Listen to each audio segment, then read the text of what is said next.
Sungguh miris, harga beras makin mahal di Pasar Binaya Masohi, Maluku Tengah. Saat ini, beras bulog eceran dibeli pedagang dari distributor seharga Rp800.000 per 50 kg. Alhasil, pedagang menjual eceran seharga Rp17.000 per kilo.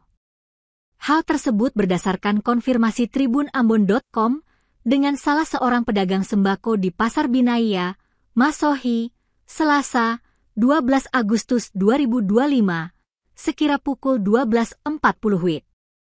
Mirisnya, kenaikan harga beras terjadi dalam kondisi panen raya padi sawah yang dilakukan beberapa waktu lalu di kawasan Seram Utara, Maluku Tengah. Pedagang sembako, Ian, mengaku lonjakan harga beras sudah terjadi beberapa bulan belakangan.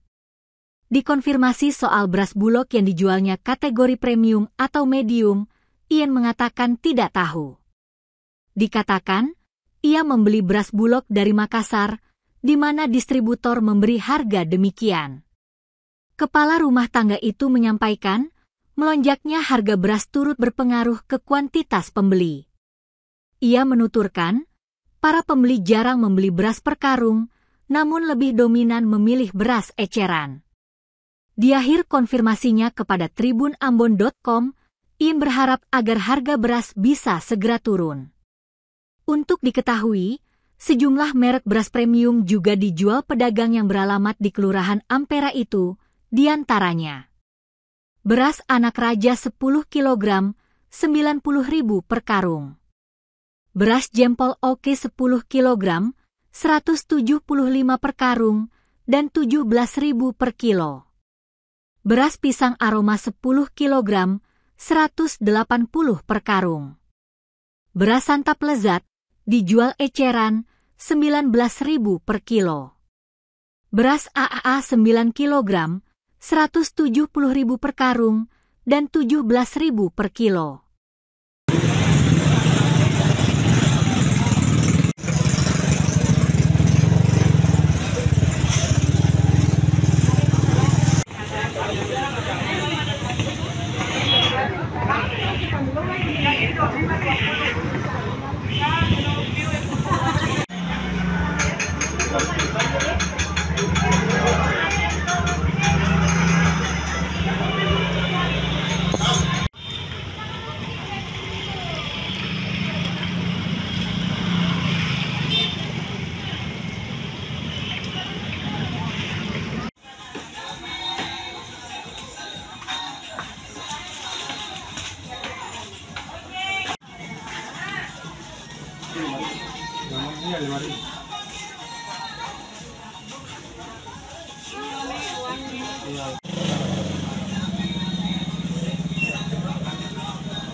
Download Tribun X sekarang, menghadirkan lokal menjadi Indonesia.